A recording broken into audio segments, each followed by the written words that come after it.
Hello student. अब तक हमने खंड क में 2 चैप्टर पढ़े थे, शीत युद्ध और भू ध्रुवीयता का अंत।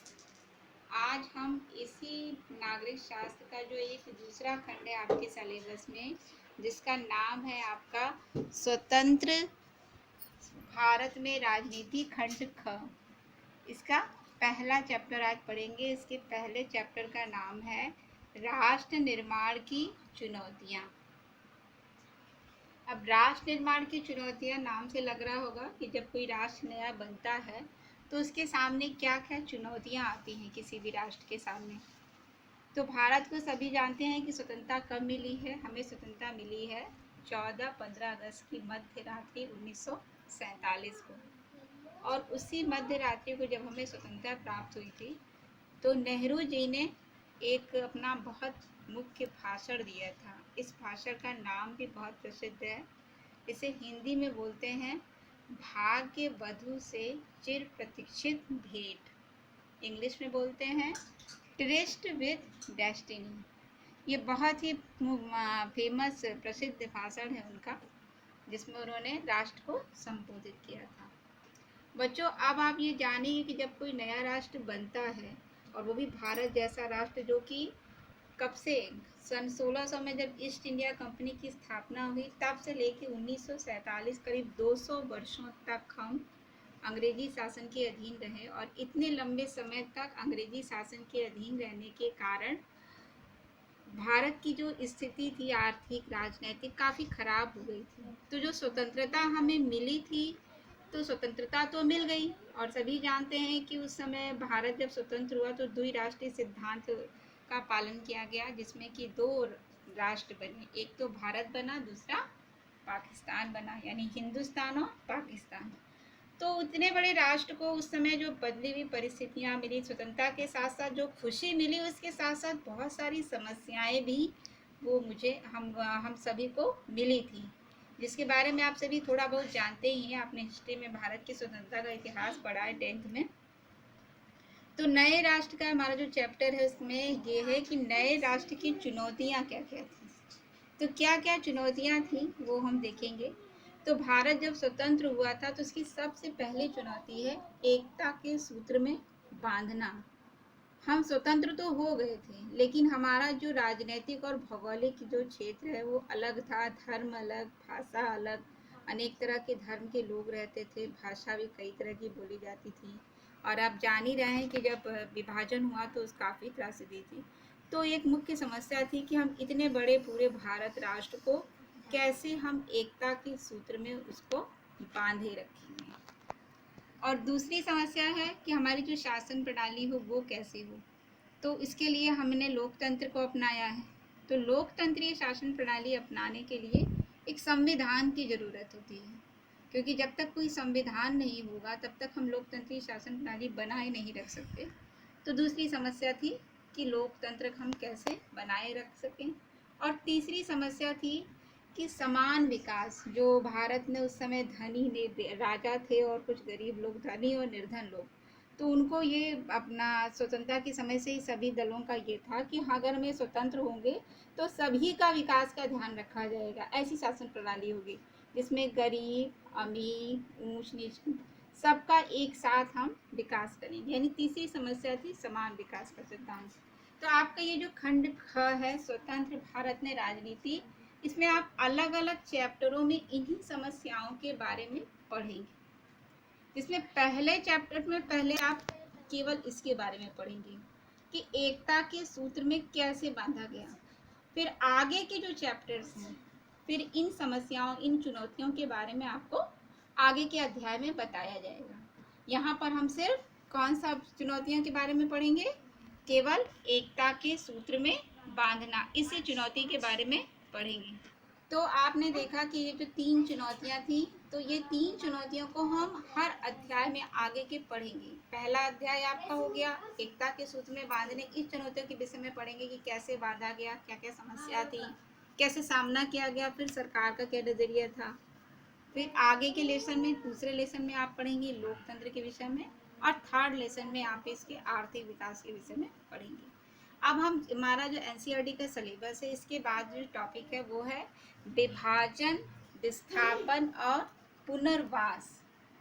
तो विभाजन तो जानते हैं, विभाजित हुआ हमारा राष्ट्र, जब स्वतंत्र हुआ तो द्विराष्ट्रीय सिद्धांत लागू किया गया था माउंटबेटन योजना के अंतर्गत, जिसके अंतर्गत भारत में स्वतंत्रता के समय भारत को दो राष्ट्रों में विभाजित कर दिया गया, पाकिस्तान और हिंदुस्तान। और ये द्विराष्ट्रीय सिद्धांत आप लोग सब जानते हैं कि ये मुस्लिम लीग द्वारा मांग की गई थी 1940 में, इसको फिर मान्यता भी दे दी गई, फिर आगे चल के इसी के आधार पे स्वतंत्रता की योजना बनी और स्वतंत्रता प्राप्त हुई। अब देखते हैं कि ये जो विभाजन हुआ और विभाजन की प्रक्रिया क्या थी, किस आधार पे विभाजन किया गया, इसके बारे में शायद आप बिल्कुल नहीं जानते होंगे। जब ये विभाजन की प्रक्रिया की गई तो इसके मुख्य आधार क्या था, धार्मिक बहुसंख्या। मतलब जो प्रांत में जिस धर्म की लोगों की संख्या ज़्यादा होगी उसी के आधार पे वो प्रांत जो पाकिस्तान में जाए या तो फिर हिंदुस्तान में आए। जो मुस्लिम बहुसंख्यक हो वो पाकिस्तान में जाए, जो हिंदू बहुसंख्यक हो वो हिंदुस्तान में आए। लेकिन इस आधार को अपनाने में भी कई समस्याएं थी। अब देख लेते हैं वो कौन कौन सी समस्याएं। पहली समस्या है आपकी, ब्रिटिश इंडिया में मुस्लिम बहुसंख्यक इलाके नहीं थे। अब ये जो इन्होंने आधार तो बना दिया, लेकिन जब इन्होंने देखा कि बहुत सारे प्रांत ऐसे हैं जो कि मुस्लिम बहुसंख्यक है ही नहीं और पाकिस्तान के एरिया में आते हैं, लेकिन फिर भी वो मुस्लिम बहुसंख्यक नहीं है। दूसरी समस्या क्या थी, कुछ ऐसे भी प्रांत हैं, जो ऐसे भी क्षेत्र थे जो मुस्लिम बहुसंख्यक होने के बावजूद पाकिस्तान में जाने को राजी ही नहीं थे। वो नहीं चाहते थे कि हमें पाकिस्तान में जाना पड़े। और तीसरी बात सबसे बड़ी विकट थी कि ब्रिटिश इंडिया के मुस्लिम बहु प्रांत पंजाब और बंगाल के तो ऐसे बहुसंख्यक हिस्से थे जो गैर मुस्लिम वाले थे। अब ऐसा फैसला हुआ कि ये दोनों प्रांत में बंटवारा जो है धार्मिक आधार पर ही होगा, लेकिन इसके साथ साथ बहुत सारी कठिनाई भी आई कि कैसे हम बंटवारा करें। तो ये तीनों जो समस्याएं आई, फिर हम देख लेंगे कि ये जो विभाजन हुआ था। और चौथी समस्या जो सबसे मुख्य समस्या थी इनकी, शरणार्थी की समस्या, अल्पसंख्यक की समस्या। चौथी समस्या है ये अल्पसंख्यकों की समस्या। अल्पसंख्यकों की समस्या देखेंगे कि दोनों ही सीमाओं में, पाकिस्तान में भी और हिंदुस्तान में। तो पाकिस्तान में क्या हो गए, कुछ ऐसे प्रांत थे जहाँ पे हिंदू जो थे वो काफ़ी संख्या में थे और मुस्लिम कम, तो ये अल्पसंख्यक हो गए। और अल्पसंख्यक में लाखों की संख्या में हिंदू और सिख आबादी थी। पाकिस्तान में बहुत सारे ऐसे क्षेत्र थे जहाँ पे हिंदू और सिख आबादी थी। ठीक इसी तरह फिर पंजाब और बंगाल में भी लाखों की संख्या में मुस्लिम आबादी थी। तो फिर ये पाया, बहुत से लोगों ने ये पाया कि क्या जब विभाजन हो गया तो क्या हो गया, हम अपने ही जहाँ हम रहते हैं वहीं पर हम विदेशी हो गए, क्योंकि अब वो हिस्सा दूसरे देश में चला गया। तो हम अपने ही जहाँ पे रह रहे हैं वहीं पर हम विदेशी हो गए। और देशों का बंटवारा होने के कारण ये दोनों तरफ अल्पसंख्यकों के हमले होने लगे और काफ़ी हिंसा होने लगी। कई बार बहुत सी हिंसाएं बढ़ती गई। तो अब ये हो गया आपका विभाजन। तो देख लिया आपने कि प्रक्रिया क्या थी, उसका आधार क्या था, धार्मिक आधार, बहुसंख्या के आधार पे विभाजन किया जाए। और इस आधार पे विभाजन करने से क्या क्या ये 4 समस्याएं आई। अब हम देख लेते हैं कि इस विभाजन का परिणाम क्या हुआ। इस विभाजन का बहुत ही बुरा परिणाम हुआ और पूरी जो हमारी जो स्थिति थी वो काफ़ी अशांतिपूर्ण हो गई भारत में। जगह जगह ये दो संप्रदाय और हिंदू और मुस्लिमों में क्या होने लगे, दंगे होने लगे। और इतना लोग डर गए कि हिंदू जो थे वो मुस्लिम जो बहुसंख्यक थे वहाँ जाने से डरने लगे और मुसलमान हिंदुओं की तरफ जाने से डरने लगे और सांप्रदायिक दंगे होने लगे। और इस सांप्रदायिक दंगे ने बहुत ज़्यादा धन जन दोनों की क्षति हुई और बहुत सारे लोग यहाँ से वहाँ तक, वहाँ से यहाँ जो है विस्थापित किए गए। उसी में ये फिर आती है आपकी शरणार्थी की समस्या। ये भी विभाजन का एक मुख्य परिणाम है। अब शरणार्थी किसको कहते हैं, शरणार्थी का तात्पर्य हो गया वो लोग जो कि विभाजन के समय जैसे पाकिस्तान से भारत आए या भारत से पाकिस्तान गए। और इन लोगों को चूँकि अपना घर बार, अपनी ज़मीन जायदाद सब छोड़ के आते थे, तो इनके रहने के लिए वहाँ पे सरकारें जो हैं वो शिविर लगाती थी और इसी शिविरों में ये शरणार्थी शुरुआत में रहते थे। और कभी कभी ऐसा भी वक्त आया है कि जब इन शरणार्थियों को सालों साल इसी शिविर में ही बिताना पड़ा है। फिर बहुत आगे जाके फिर सरकार ने उनके लिए व्यवस्थाएं की, बेरोजगार किए। तो इस तरह से हम देखेंगे तो ये जो 80 लाख के करीब शरणार्थी उस समय दिए थे और इन संप्रदायों में करीब 10 लाख लोग मारे गए। तीसरी जो परिणाम है कि महिलाओं की स्थिति काफ़ी खराब हो गई थी।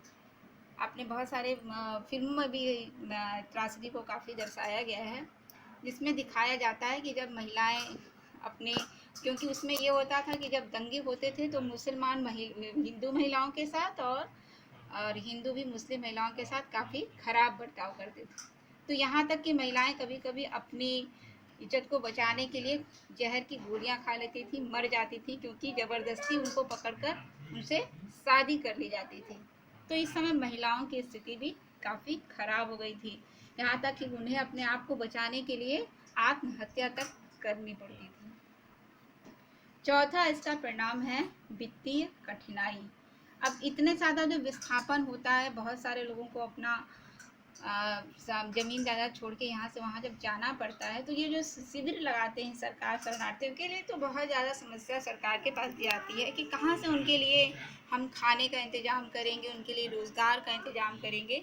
तो ये बहुत सारी कठिनाई आई। इसके बाद एक समस्या और भी थी कि ये विभाजन केवल लोगों का ही नहीं हुआ था, बल्कि यहाँ तक कि सरकारी कर्मचारियों का, रेलवे के कर्मचारी हैं या किसी भी विभाग के कर्मचारी हैं, तो उनकी टेबल, कुर्सी, कर्मचारी, सब चीज़ का विभाजन कर दिया गया था और इस विभाजन का देश पे बहुत खराब प्रभाव पड़ा। हम आपने देखे कि क्या क्या परिणाम होता है। तो ये जो प्रशासनिक विभाजन भी हुआ, वित्तीय संपदा मैंने बताया ना, टेबल, कुर्सी, टाइपराइटर, वाद्य यंत्र, सब का बंटवारा हो गया। सरकारी रेलवे कर्मचारियों का बंटवारा रहे, जो साथ साथ कभी रहते आए थे, वो बहुत ही हिंसक और भयानक परिस्थितियों में रहे और प्रशासनिक मुश्किल और वित्तीय कठिनाई बहुत ज़्यादा बढ़ गई। तो भारत के नेता तो द्विराष्ट्र सिद्धांत में यकीन नहीं करते थे, फिर भी विभाजन तो धर्म के आधार पर ही हुआ था और इस धर्म के आधार के विभाजन का बहुत ही बुरा परिणाम झेलना पड़ा। 1951 के वक्त में भारत की कुल आबादी में 12% जो थे वो मुसलमान थे। तो ऐसे में सवाल ये था कि भारत अपने मुसलमान नागरिकों को और जो दूसरे धर्म के हैं, जो सिख हैं, जो ईसाई हैं, जैन हैं, बौद्ध हैं, पारसी हैं, उनके साथ वो कैसा व्यवहार करें। और इन सभी संघर्षों के साथ प्रतिस्पर्धी राजनीतिक हित भी जुड़े हुए थे और विभिन्न दल भी इसमें समय समय पे अपना वक्तव्य रखते थे। तो सरकार के सामने ये बहुत बड़ी समस्या थी कि ये जो परिस्थितियां हैं, इससे वो कैसे उभरे।